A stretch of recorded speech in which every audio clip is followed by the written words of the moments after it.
Good morning, good afternoon, or good evening, depending on the time zone you're in. My name is Agander Hoffman-Delbor, and it is my pleasure to represent the Translation and Localization Conference organizing team and to talk about the industry report we published a few weeks ago. So, without further ado, here is the TLC 2019 Industry Report.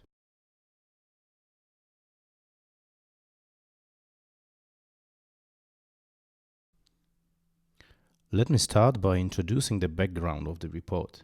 For years of organizing our conferences, we were surrounded by a very vibrant community. A unique community of translators, translation agencies, localization experts, representatives of public institutions, and so on, all sharing the same space and freely exchanging their views. Obviously, one of the main topics discussed in the industry has been the attempt to observe the current trends and draw conclusions from them. This year, we've decided to build something on top of this, and hence the idea of the industry report. Now, few facts about the report. It was launched in March and June 2019. It was and will be free to download. We also plan to keep it this way for future editions. The goal of the report was to involve all translation industry stakeholders, so different groups completed the survey. We collected 303 unique responses worldwide. Of course, I need to add that our findings are merely statistical representations, and the information provided in the report should be treated as a guide rather than a major business premise. By saying we collected responses worldwide, we mean it. People from 46 countries took part in the market survey. The list also represents the mixed audience of the TLC conferences. Let's see that on a map. As we can see, the majority of responses came from Europe, United States, Brazil, and South Africa. We do see some blank areas, and we hope this would change in the next edition. However, the map gives a pretty good coverage of crucial business areas of the translation and localization industry. It was crucial for us to categorize the survey responses based on participants' role in the industry. Participants had the opportunity to define their role in the following way: freelancer, translation agency employee, translation agency owner, translation buyer, translation department employee in a corporation, none of the above, prefer not to answer. Now, let's take a closer look at the shape of the survey. We wanted it to be of open nature, but at the same time we tried to get the clearest answers possible. We did our best not to impose anything on participants, so only the most obvious trends such as NMT and acquisitions were included in the questions. It was also important for us to leave the open questions where participants also submitted their suggestions. The survey was structured in 6 chapters. The first question was, what opportunities will the nearest future bring about for translation agencies? And the available options were additional revenue from additional services to clients, more volume by machine translation revising, mergers and acquisitions, cost cuts by automation of the translation chain, better translation memory leverage by building private linguistic resources, and other value. The second question was, what threats will the nearest future bring about for translation agencies? We included the following answers: price pressure, aggressive competition and lowering margins, lack of trained professionals on the market, unstable quality of machine translation, and other value. Moving on to the third question, what opportunities will the nearest future bring about for freelancers? The choices were specializing in narrow area or domain of translation, moving to a similar industry such as technical communication, increasing efficiency of matching, repairing suggestions, automated editing, etc., learning to review the modern machine translation where errors are not easy to spot. and other value. The fourth question was, what threats will the nearest future bring about for freelancers?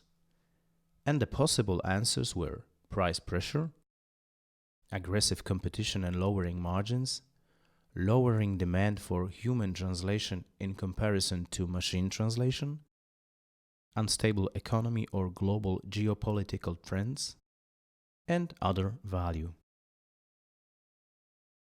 We're almost there. The fifth question was, how should we prepare for working with NMT, Neural Machine Translation?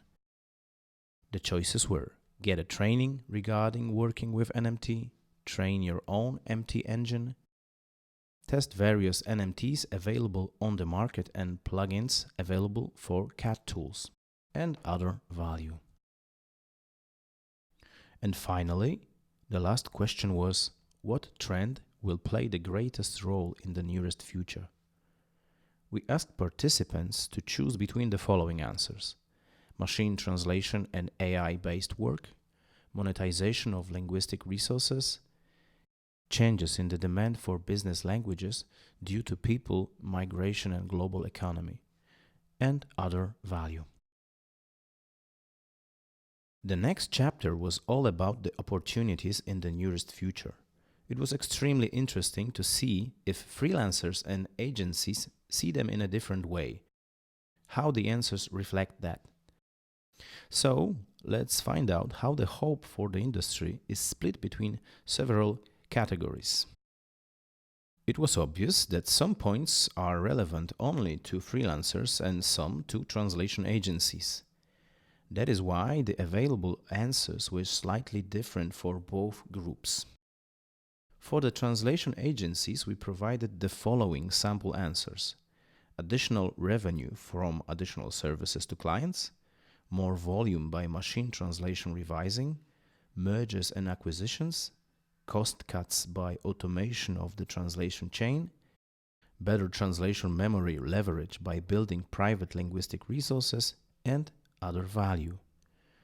Freelancers could choose from the following ideas: specializing in narrow area or domain of translation, moving to a similar industry such as technical communication, increasing efficiency of matching, repairing suggestions, automated editing, etc., learning to review the modern machine translation where errors are not easy to spot, and other value.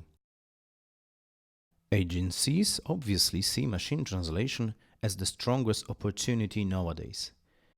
What's interesting, more than a half of agency respondents still seek for cost cuts within their organization. Mergers and acquisitions seem to be an interesting opportunity only for 1 in 4 respondents. Looking at this graph made us wonder if it would be very different strictly for decision makers and agency owners. So we filtered the results. Owners also share the machine translation hype. However, a large discrepancy appears in the following points. Automation is still the holy grail of the translation industry for agency owners, and this is where they see the savings more than the market average. As expected, more agency owners also view acquisitions and mergers as an opportunity. Western Europe seems to have lost hope in mergers and acquisitions as an opportunity for the near future, which is not surprising concerning the maturity of the translation market. Of course, that is just an assumption, as the survey does not provide an answer to this question. It was also interesting to hear what other opportunities we might be missing here. That's why we also listed comments we received in open points. Worth noting are tenders for public sectors, taking a closer look at cost models, and perhaps switching away from word count-based pricing, and increasing the revenue due to increased translation pace. Now let's look at the freelancer's perspective with regard to opportunities. The post-editing took the lead over specialization. It's worth noting This currently is a different process than the one known from SMT engines, so we should rather call it MT review or, as suggested at this year's TLC conference, MT enhancing. What's interesting, almost half of freelancers still believe that we haven't reached the limits of CAD tools. It's also great to see that our respondents are generally optimistic. Over 75% of them do not think at all about changing their profession to a related one. We also asked freelancers for some free comments on opportunities. The interesting points, among other, were copywriting and translation and focus on quality translations, and proving expertise in areas that machines are not yet able to compete in, offering language consulting. In general, creativity was the key word in many answers and definitely a point worth considering when preparing for the future of this profession. Can this skill be successfully trained or developed? We are more than willing to find out in the next edition of the survey. It's not just about optimistic scenarios. Being ready for the future also means being ready for the threats we may be facing. So, what are agencies afraid of? What challenges can be seen on the horizon?